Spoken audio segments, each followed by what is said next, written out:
Hi, welcome to Lady Stuff channel. இந்த சேனலில் TNPSC ரிலேட்டடாக இருக்கக்கூடிய எல்லா வீடியோஸும் நான் அப்லோட் பண்ணுறேன். ஸோ இந்த சேனலை இது வரைக்கும் சப்ஸ்கிரைப் பண்ணாதவங்க இந்த ரெட் கலர் சப்ஸ்கிரைப் பட்டனை கிளிக் பண்ணி சப்ஸ்கிரைப் பண்ணிக்கோங்க.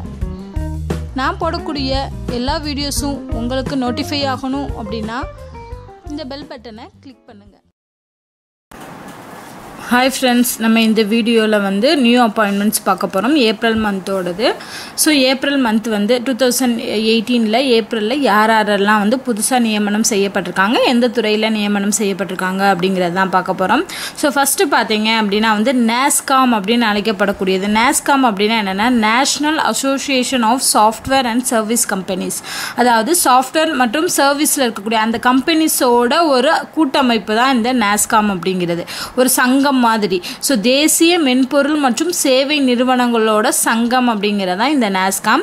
ஸோ இந்த நாஸ்காமோட புதிய தலைவராக புதிய பிரசிடெண்ட்டாக ஒருத்தர் நியமிக்கப்பட்டிருக்காங்க, அப்புறம் சேர்மனாக நியமிக்கப்பட்டிருக்காங்க. ஸோ ஃபர்ஸ்ட் பிரசிடெண்ட் யார் அப்படின்னு பார்த்தீங்கன்னா தேப்ஜானி கோஷ் அப்படிங்கிறவங்க வந்து பிரசிடெண்ட்டாக இருக்காங்க. ஸோ புதிய பிரசிடெண்ட்டாக வந்து தேப்ஜானி கோஷ் அவங்க வந்து நாஸ்காமோட பிரசிடெண்ட். அடுத்து பார்த்தீங்கன்னா 2018-2019 அந்த ஆண்டுக்கான நியூ சேர்மனாக யார் நியமிக்கப்பட்டிருக்காங்கன்னா ரிஷாத் பிரேம்ஜி அப்படிங்கிறவங்க வந்து நியமிக்கப்பட்டிருக்காங்க. ஸோ ரெண்டு பேரும் ஞாபகம் வச்சுக்கணும்.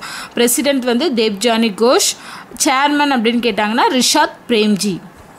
ஸோ அது ஃபஸ்ட்டு நாஸ்காம் பற்றி. அடுத்து பார்க்க போகிறது ஐநா, யூஎன் சொல்லுவாங்கள்ல. ஸோ அந்த ஐநாவோட அரசியல் விவகாரத்துறைக்கான முதல் பெண் தலைவர். ஸோ இது வரைக்கும் யார் பெண்கள் வந்து இந்த போஸ்ட்டுக்கு வந்து இல்லை. ஸோ ஃபஸ்ட் டைமாக வந்து ஒரு முதல் பெண் தலைவர் வந்து ஐநாவோட அரசியல் விவகாரத்துறையில் வந்து அப்பாயின்மெண்ட் பண்ணப்பட்டிருக்காங்க. ஸோ அவங்க வந்து அமெரிக்க நாட்டை சேர்ந்த ரோஸ்மேரி டிகார்லோ அப்படிங்கிறவங்க. ஸோ அதாவது யுனைடெட் நேஷன் பொலிட்டிக்கல் சீஃப் அப்படின்னு சொல்லுவாங்க இங்கிலீஷில் இந்த பதவியை.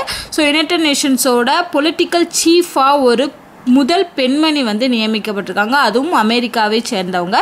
இவங்க யார் அப்படின்னு கேட்டிங்கன்னா ரோஸ்மேரி டிகார்லோ அப்படிங்கிறவங்க.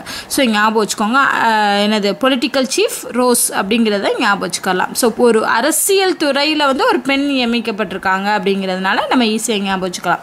அடுத்து வந்து நம்ம இந்திய பேட்மிண்டன் சங்கம். ஸோ எல்லாத்துக்குமே ஒரு சங்கம் இருக்கும், கிரிக்கெட்டுக்கு தனியாக ஒரு சங்கம் இருக்குது, அதே மாதிரி பேட்மிண்டன் சங்கம் இருக்குது. அதோட புதிய தலைவராக யார் நியமிக்கப்பட்டிருக்காங்க அப்படின்னா வந்து ஹிமந்தா பிஸ்வா சர்மா அப்படின்னு சொல்லக்கூடியவங்க. ஸோ ஹிமந்தா பிஸ்வா சர்மா தான் வந்து இந்திய பேட்மிண்டன் சங்கத்தோட புதிய தலைவராக நியமிக்கப்பட்டிருக்காரு. அடுத்து வந்து சியரா லியோனி அப்படின்னு சொல்லக்கூடிய ஒரு நாடு, அந்த நாட்டோட புதிய அதிபராக பிரசிடெண்ட்டாக வந்து யார் பொறுப்பேற்றிருக்காங்கன்னா ஜூலியஸ் மாடஃபயோ அப்படின்னு சொல்லக்கூடியவங்க வந்து பொறுப்பேற்றிருக்காங்க புதிய பிரசிடெண்ட்டாக. சியரா லியோனி அப்படிங்கிற நாட்டோட புதிய அதிபர் யாருன்னு கேட்டிங்கன்னா ஜூலியஸ். ஸோ சியரா இல்லைன்னா லியோனி ஜூலி அப்படிங்கிற மாதிரி ஞாபகம் வச்சுக்கோங்க, அது ஈஸியாக ஞாபகம் வச்சுக்கலாம். ஸோ லியோனி ஜூலி அப்படிங்கிறத ஞாபகம் வச்சுக்கோங்க. ஸோ சியோரா லியோனி அந்த நாட்டோட புதிய அதிபர்னா ஜூலி அப்படிங்கிறது ஞாபகம், ஜூலியஸ் அப்படிங்கிறது ஞாபகம் வந்துடும். அடுத்து செர்பியா அப்படிங்கிற நாட்டுக்குரிய அந்த குடியரசுக்கான இந்திய தூதர், இந்தியன் அம்பாசிடராக யார் பொறுப்பேற்றிருக்காங்கன்னா சுப்ரதா பட்டாச்சார்ஜி அப்படிங்கிறவங்க வந்து பொறுப்பேற்றிருக்காங்க செர்பியா. ஸோ சுப் அப்படின்னு ஞாபகம் வச்சுக்கோங்க, செர்பி சுப்ரா அப்படிங்கிற மாதிரி ஞாபகம் வச்சுக்கிட்டிங்கன்னா செர்பியா நாட்டோட இந்திய தூதர் யார் அப்படின்னா சுப்ரதா அப்படிங்கிறவங்க. அடுத்து செபிங்கிறது என்னென்னா securities and exchange board of India. Securities and exchange board of இந்தியாவை தான் வந்து செபின்னு சொல்லுவாங்க. இது எந்த அமைப்பு, இது எதுக்கான அமைப்புனா சந்தை ஒழுங்காற்றும் அமைப்பு அப்படின்னு சொல்லுவாங்க செபியை.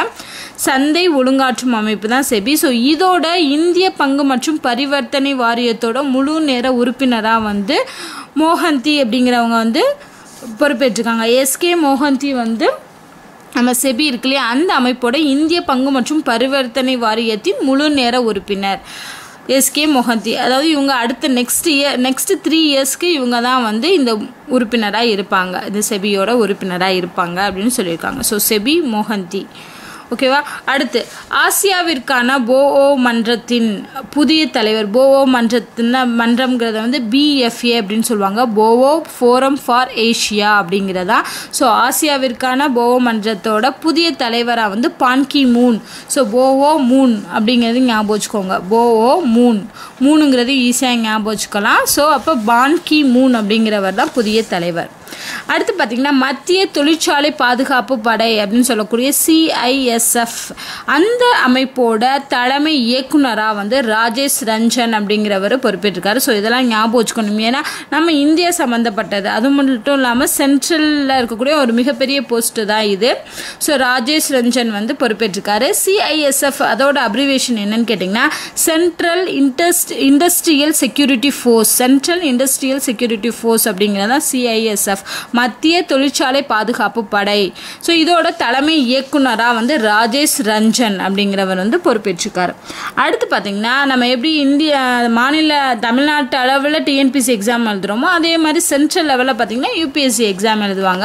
ஸோ இந்த UPSC அப்படிங்கிறது என்னென்னா யூனியன் பப்ளிக் சர்வீஸ் கமிஷன் அப்படின்னு சொல்லுவாங்க. தமிழில் பார்த்திங்கன்னா ஒன்றிய அரசு பணியாளர் தேர்வாணையம் அப்படின்னு சொல்லுவாங்க. இதோட புதிய உறுப்பினராக ஒரு பெண் வந்து நியமிக்கப்பட்டிருக்காங்க. அவங்க தான் வந்து சத்யவதி.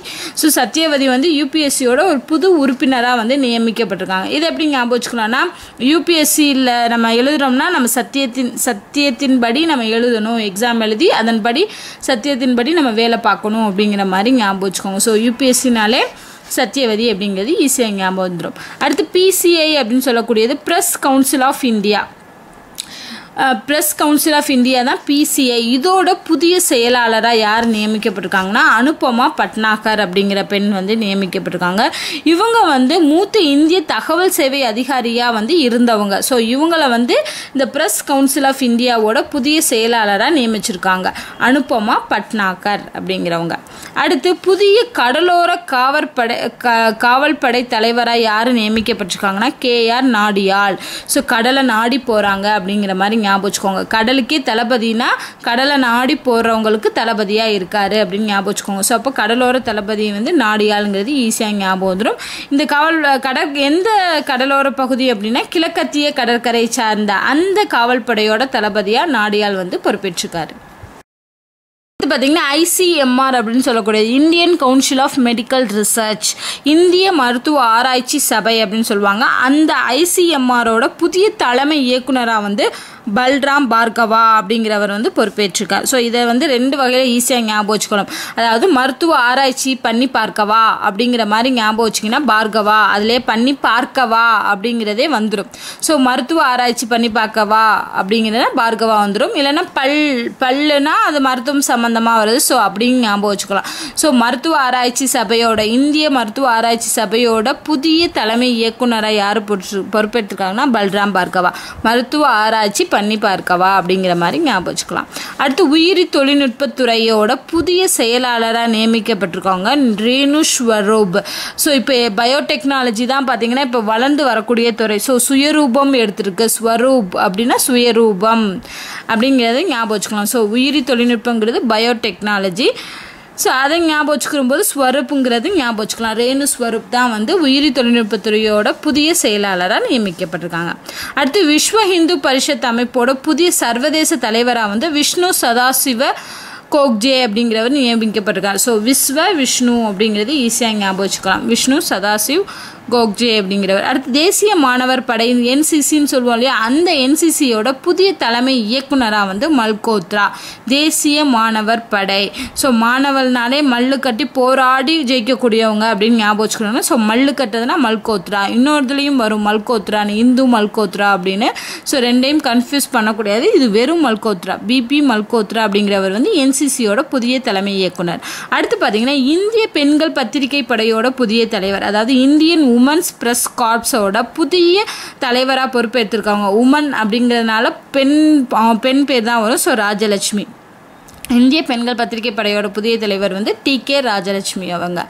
அடுத்து பராகுவே நாட்டோட புதிய அதிபராக பொறுப்பேற்றிருக்கவர் வந்து மேரியோ அப்தோ பெனிடேஸ் அப்படின்னு சொல்லக்கணும். ஸோ பராகுவே மேரியோ அப்படிங்கிறது ஞாபகம் வச்சுக்கலாம். அடுத்து நேரடி உச்சநீதிமன்ற நீதிபதியாக ஒரு முதல் பெண் வழக்குரைஞர் வந்து நியமிக்கப்பட்டிருக்காங்க. அதாவது நார்மலாக வந்து உச்சநீதிமன்ற நீதிபதி ஆகணும் அப்படின்னா ஃபஸ்ட்டு வந்து வக்கீலாக இருக்கணும், அப்புறம் வந்து கொஞ்சம் கொஞ்சமாக போஸ்ட்டுக்கு போய் நீதிபதி ஆகணும்.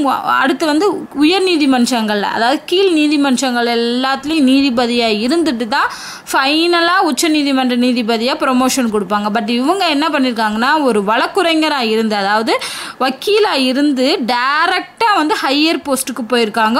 அப்படி போகக்கூடிய முதல் பெண் அப்படிங்கிறதுனால இவங்க ரொம்ப ஸ்பெஷல். ஸோ இந்து மல்கோத்ரா இவங்களும் மல்லு கட்டி தான் போராடி தான் போயிருக்காங்க அப்படிங்கிற மாதிரி ஞாபகம் வச்சுக்கோங்க. ஸோ இந்து ஒரு பெண் போயிருக்காங்க, அப்போ இந்து மல்கோத்ரா அப்படிங்கிறது ஈஸியாக ஞாபகம் வச்சுக்கலாம். அடுத்து ஃபைனலாக பார்த்தீங்கன்னா லலித் கலா அகாடமி அப்படின்னு சொல்லக்கூடிய அகாடமியோட இடைக்கால தலைவராக வந்து ஸ்ரீவஸ்தவா வந்து பொறுப்பேற்றிருக்கார். கலா சவா அப்படிங்கிற மாதிரி ஞாபகம் வச்சுக்கோங்க.